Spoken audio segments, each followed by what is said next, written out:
시편 115편입니다. 115편 1절부터 마지막 절까지. 오늘 이 시편 115편은 저녁 식사 후에 부르는 찬양이라고 그렇게 알려져 있는 그런 시편입니다. 이 시편 115편은 뚜렷하게 하나님께 영광 돌리고 찬양하라와 우상 숭배를 대비하는 그런 내용이기도 합니다. 먼저 1절로 3절은 하나님께 영광을 여호와여 우리에게 돌리지 말고 하나님의 이름에만 돌리게 하소서, 이런 내용인데요. 이 1절로 3절은 하나님의 영광을 가로채는 그런 그 사람들은 어떻게 될 것인가에 대해서 우리에게 보여줍니다. 하나님의 사람들이 하나님께 영광을 안 돌리고 사람에게나 아니면은 우상 또는 다른 어떤 것에 영광을 돌리면 같은 믿는 사람들이 아니라 안 믿는 세상이 조롱을 하죠. 그래서 여기에 이제 우리에게 돌리지 마소서, 우리에게 돌리지 마옵소서, 그리고 주의 이름에만 영광을 돌리게 하소서 하고 우리 이름과 주의 이름을 대비를 하고 있어요. 이게 모든 신자들의 태도여야 하죠. 예를 들면 사도행전을 보면 베드로나 바울의 두 번 그런 장면이 나오는데 사도행전 3장에 안전뱅이를 고친 후에 사람들이 베드로에게 몰려오니까 그때 베드로가 어찌하여 우리를 주목하느냐, 우리가 이 일을 한 것이 아니라 우리 이름이 아니라 그 이름 예수 그리스도의 이름이 이 일을 했다 하면서 사람들의 관심을 예수님께로 돌려요. 바울을 그리스 신화에 나오는 신 중에 하나다, 허메와 스스 이런 이야기를 바나바와 바울에게 하면서 화환을 사람들이 바울에게 이렇게 드리려고 할 때 바울이 옷을 찢으면서 어째서 이런 일을 하느냐, 하나님께서 이제 예수님을 이 땅에 보낸 것은 이렇게 사는 우리를 바꾸려고, 고치라, 이제 우상 숭배를 하지 말고 하나님께로 돌아오라 하는 것이다 라고 하면서 옷을 찢어요. 이제 이런 것들이 신구약이 다 동일한 거죠. 우리 이름이 아니라 하나님의 이름에 영광을 돌리는 것이 마땅한 거다. 그래서 1절 하반절을 또 보면 왜 그래야 되느냐면 오직 주는 인자하시고 진실하심으로 주의 이름에만 영광을 돌리소서. 그러니까 하나님의 인자하심과 진실하심, 그것을 이야기를 하면서 영광을 누구에게 돌려야 되는가를 말하고 있죠. 또 3절을 보면 오직 우리 하나님은 하늘에 계셔서 원하시는 모든 것을 행하셨나이다 그래요. 하나님은 어떤 분이냐 할 때 성경에서 여러 가지로 이야기를 하는데 자기가 원하는 것을 다 하시는 분, 이거를 전지전능하신 하나님이라고도 하고, 또 에베소서 같은 데서는 자기의 기쁘신 뜻대로라고 그렇게 역사하시는 하나님이라고 그렇게 표현을 하기도 합니다. 근데 하나님은 원하는 것을 다 행하는 분인데, 그렇다면 우리에게 일어나는 모든 일은 하나님이 하시는 것이지 내가 한 것이 아니다. 또 내가 한 것이 아닐 뿐만 아니라 나 외에 누군가가 해준 것도 아니고, 또는 무슨 안 믿는 사람들이 말하는 것처럼 자연의 섭리로 저절로 또는 우연히 일어나는 그런 현상들이 아니다. 다 하나님이 하신 것이다. 그러면 내가 한 것이 아니고 하나님이 하셨고 세상이 하는 것도 아니고 하나님이 하셨다라고 하면은 당연히 하나님께 영광을 돌려야 하는 것이다 하는 것을 이 3절은 그렇게 이야기하는 겁니다. 그러므로 다시 이제 거꾸로 2절을 보면 2절에 어찌하여 문나라가 그들의 하나님이 이제 어디 있느냐 말하게 하리이까. 그러니까 문나라라는 말은 세상을 말하는 거죠. 안 믿는 이 세상이 그들은 믿는 사람들인데 그들의 하나님 어디 있느냐라고 말하게 하겠습니까? 즉 그런 말을 못하게 해야 한다라는 거예요. 근데 왜 네 하나님은 어디 있느냐라는 말을 안 믿는 세상이 우리에게 하느냐 하면은 성도들이 하나님의 이름에만 영광을 돌리는 삶을 안 사니까 그렇다라는 거죠. 하나님께만 영광 돌리는 삶을 믿는 사람들이 바르게 살면 이런 말을 안 할 텐데 그런 말들을 지금도 한단 말이죠. 하는 이유는 하나님을 믿는다는 사람들이 삶이 하나님께 초점을 안 맞췄기 때문에 그렇다라는 거예요. 이 하나님께 영광을 돌리는 신자가 없으면 세상은 하나님을 알지 못해요. 그래서 성도들의 삶이 우리가 갖고 있는 이 성경책은 우리가 보고 읽는 책이잖아요. 그런데 성도들의 삶은 안 믿는 사람들에게 보여주는 성경인 거죠. 그런 것처럼 오늘 이 2절은 그런 말씀을 하는 겁니다. 내가 아닌 어떤 사람이나 조직이나 또는 어떤 사상이나 이런 것들에 영광을 돌리지 않아야 한다. 내가 누리는 그 어떤 것도 어떤 조직에서 나오는 것이 아니에요. 이 나라가 우리에게 준 것도 아니에요. 어떤 사상이 나를 만들어 놓은 것이 아니에요. 나를 창조하신 분은 하나님이고 필요한 모든 것을 공급하시는 분도 하나님이다. 이게 우리가 믿는 거잖아요. 그렇게 믿는데 삶은 그렇게 안 산다면 세상이 네가 믿는 하나님 어디 있어라고 한다는 거죠. 자, 이게 이제 1절로 3절이에요. 그래서 결론이 뭐예요? 하나님께만 영광을 돌려야 한다. 우리나 우리 이름에 영광을 돌리면 안 된다 하는 이야기입니다. 그 다음에 4절로 8절 우상과 우상을 만든 자들에 대한 이야기예요. 여기에 나오는 말씀은 일일이 하나하나를 다 체크할 필요는 없고요. 우상은 입, 눈, 귀, 코, 손, 발이 있어도 그게 아무것도 할 수 없다. 입이 있어도 말을 못하고 눈이 있어도 보지 못하고 귀가 있어도 듣지 못하고 발이 있어도 그거 가지고 어디로 움직이는 것이 아니라 우상은 그걸 만든 사람들이 옮겨주어야 옮기고 그러는 것이죠. 그러니까 우상은 존재하지 않는 것이죠. 그럼 우상은 뭐냐? 우상은 우상을 만드는 자들하고 연관이 있어요. 우상을 왜 만들죠? 우상을 만드는 사람들이 만드는 이유는 딱 하나예요. 자기가 가지고 있는 욕심. 이 욕심이 다른 형태로 표현된 것이 소원이죠. 그 소원 그리고 내 속에 있는 종교성. 이 종교성이라는 것은 두려움 또는 인생의 허무함 이런 것들이 이제 종교성이라고 할 수 있어요.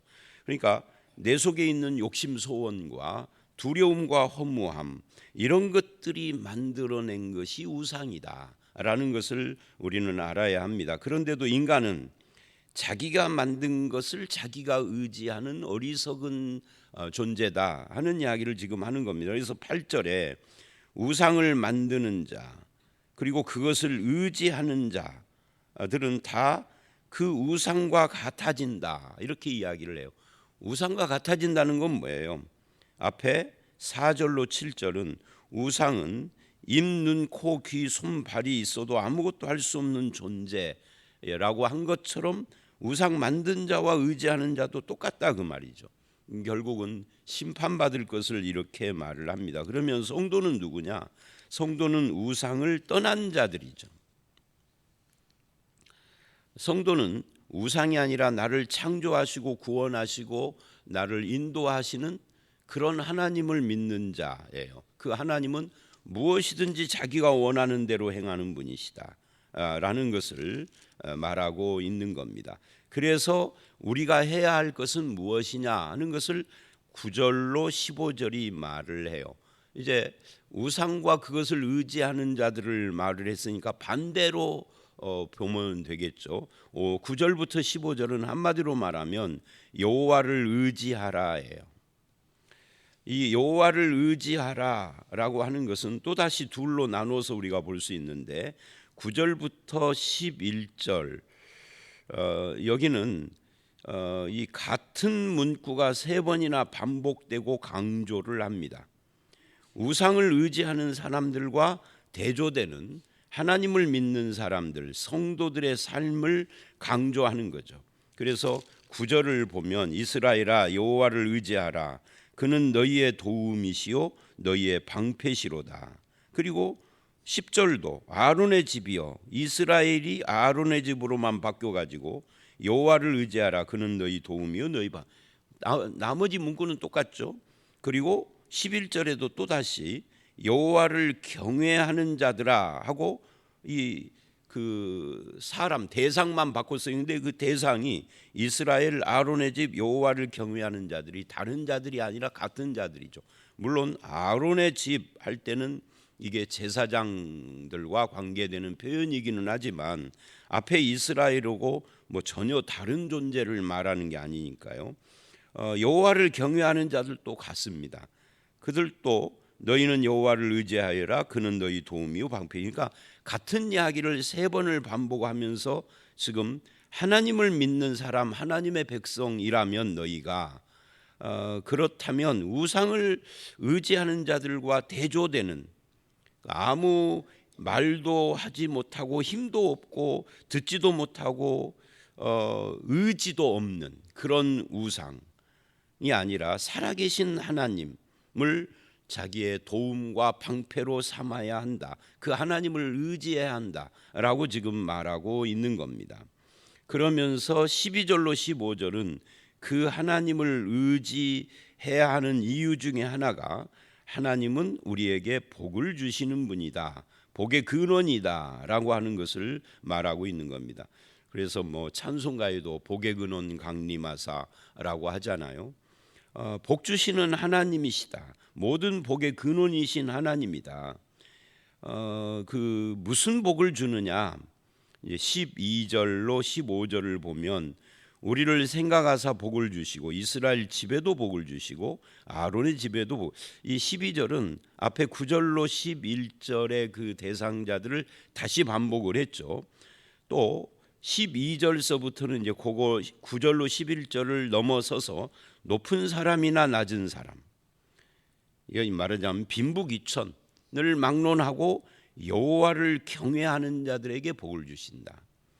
여호와께서 너희를 곧 너희와 너희 자손을 더욱 번창케 하기를 원하노라 라고 하면서 천지를 지으신 여호와께 복을 받는 자가 너희다 이렇게 말을 해요.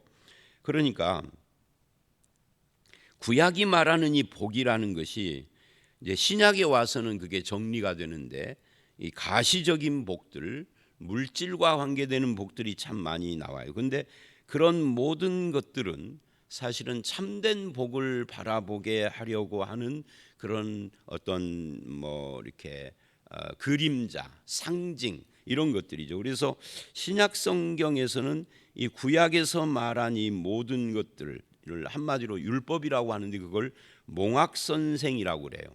몽학선생은 유치원 아이들이 초등학교 들어갈 때까지 그를 돕는 도와주는 역할을 해요. 가르치고 도와주고 이끌어주는. 그런데 초등학교를 들어가면 즉 약속이 성취가 되면 구약이 말한 약속이 성취가 되는 것이 언제죠? 예수 그리스도가 오는 거죠. 그때까지 이 몽학선생 역할을 하다가 약속이 성취되면 그 후에는 이제 더 이상 선생의 자리에 있지 않는 거죠. 그때는 어떻게 되는 겁니까? 복도 이제는 완전한 모습으로 우리에게 설명이 되어지는데 그걸 신령한 복이라 그러는 겁니다. 그게 에베소서 1장에 잘 나와 있죠. 성부성자 성령이 우리에게 주시는 그 선택과 구원과 인치심과 죄사함과 하는 이 복을 말을 하고 있는 겁니다. 그러니까 구약만 놓고 자꾸만 복을 이야기를 하면서 무슨 땅에 기름진 복 하면서 말을 하는 것은 아직 예수가 오기 전 시대를 살고 있는 것과 똑같은 거예요. 예수가 오신 뒤에는 마태복음 5장에서 말하는 그 팔복, 그것이 진짜 복이 되는 거예요. 에베소서 1장의 삼위일체의 복, 마태복음 5장의 그 산상보훈의 팔복, 그리고 뭐 신약에서도 여기저기 이 복에 대한 이야기를 하는 것은 전부 다 신령한 하늘의 복과 연관이 다 되는 거죠.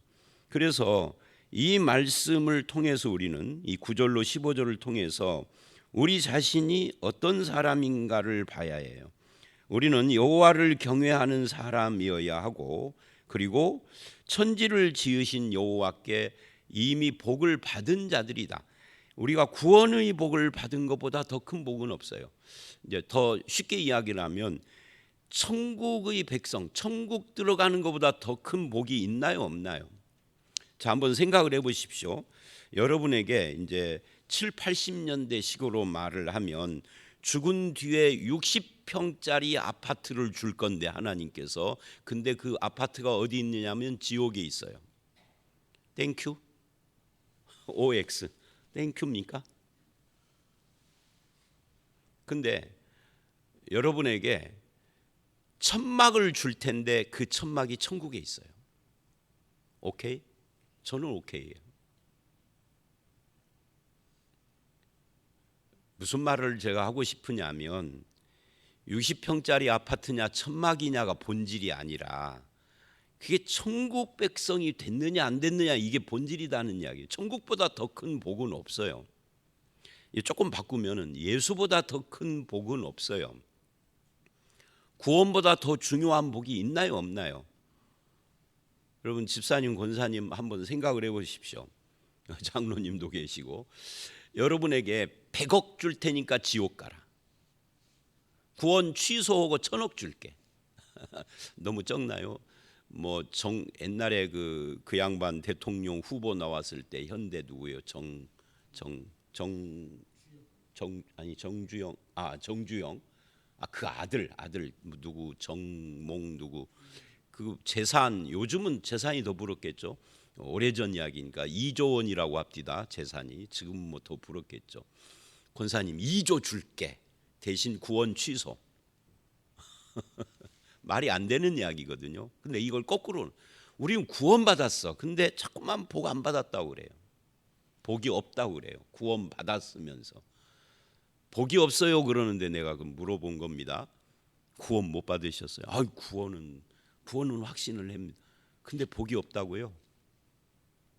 전주에 와서 이 전주 분들은 저한테 그런 말 잘 안 하더라고요. 근데 지난해 있을 때는 저한테 본인이 복이 없다 또는 뭐 꼭 복이라는 표현은 안 해도 자꾸 이제 나 같은 것이 하는 그런 표현들을 참 많이 하시더라고요. 그러니까 그때는 제가 뭐 30대 40대니까 그런 말을 들을 때마다 속도 상하고 이상하고 그랬어요. 그래서 자주 물어봤어요. 구원 못 받으셨나요? 하고 자꾸만 복이 없다고 그러니까 구원 못 받. 가장 큰 복을 받아놓고 복을 못 받았다고 그러니까 얼마나 이상해요. 그러니까 이 15절 너희는 천지를 지으신 여호와께, 앞에서는 복을 주시고 복을 주시며 복을 주시리로다 그랬는데 이 15절은 천지를 지은 여호와께 복을 받은 자가 너다라고 한다고요. 이거 분명히 해야 할 필요가 있습니다. 심지어 이게 구약이에요. 신약도 아니야. 자, 16절로 17절. 자, 그렇다면 이 9절로 15절에서 15절로 정리가 된다면, 그렇다면 뭐예요? 다시 원점으로 돌아가서 하나님을 찬양해야 한다. 그게 16절로 18절입니다. 우리 입술에 이제 불평이나 불만이나 두려움이나 허무함이나 우상을 의지하는 자들처럼 그런 마음을 갖지 않고 하나님을 찬양해야 된다. 그래서 16절 하늘은 여호와의 하늘이라도 땅은 사람에게 주셨도다. 그러니까 이 하늘은 여호와의 하늘이고 땅은 사람의, 그러니까 하늘과 땅은 다 하나님의 피조물들이에요. 그리고 그것을 사람에게 선물로 주셨는데 우리는 이 땅에 속한 것들을 자꾸만 우상처럼 숭배하고 그것을 의지하려고 한다는 거죠. 만물이 다 그 발 아래 복종하게 하는 것이 하나님의 뜻이다라고 하는데,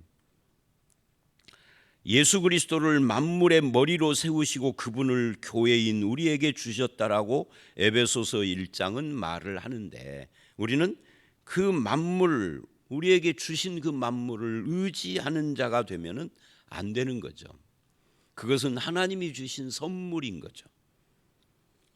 그래서 우리는 이 자부심을 가질 필요가 있습니다. 만물을 내 머리에 지고 숭배하는 자가 아니라 하나님께서 그것을 선물로 주신 것을 믿고 찬양을 하는 그런 삶을 살아야 한다. 언제? 살아있는 동안. 그래서 17절을 보면 죽은 자들은 찬양하지 못한다.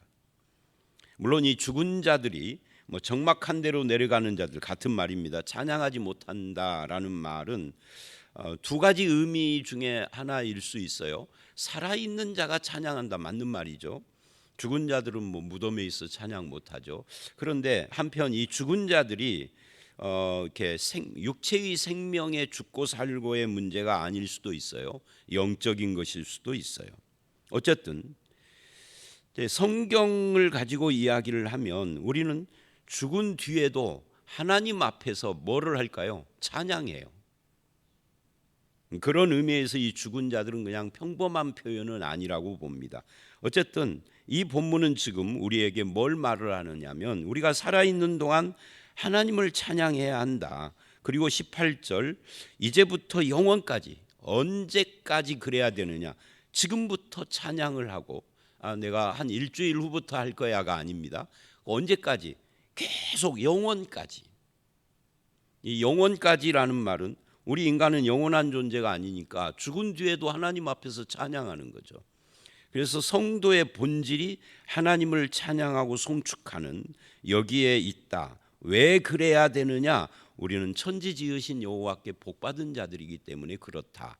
우상 숭배하는 자와 다르다. 이 말을 지금 하고 있는 겁니다. 시편 115편은 좀 어제 그제 우리가 113편 114편보다 훨씬 짧지만 배 정도 더 길지만 배 정도 길어요.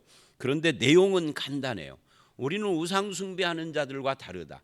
하나님을 찬양하는 자들이다. 하나님의 이름에 영광을 돌리는 자들이다. 왜? 우리는 천지를 지으신 여호와께 복받은 자들이니까라고 말씀을 하고 있습니다.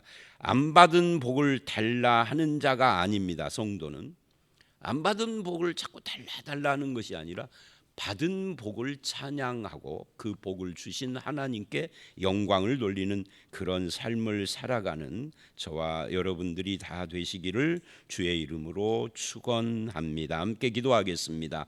하나님, 우리 이름이 아니라 여호와의 이름에 영광을 돌리는 것이 성도의 삶인 것을 알았습니다. 너희가 믿는 하나님 어디 있느냐라고 세상이 말하지만 우리가 하나님께 영광 돌리는 삶을 살 때 세상의 그 질문이 잠잠해질 것을 믿습니다. 우상과 우상을 믿는 자들처럼 듣지도 보지도 행하지도 못하는 그런 삶을 사는 자들이 아니라 오직 하나님께서 우리에게 주신 복을 감사하며 하나님을 찬양하는 삶을 지금부터 영원까지 살아가는 저희들이 되게 해 주시옵소서. 입술에 감사와 찬송이 있게 하시고 늘 하나님의 은혜를 머금고 살아가는 저희들이 되게 하시고, 아버지 하나님, 우리의 삶이 하나님이 주신 것임을 믿고 영광 돌리는 삶을 사는 우리가 되기를 간절히 소원하오며 예수님 이름으로 기도드려 싸움나이다. 아멘.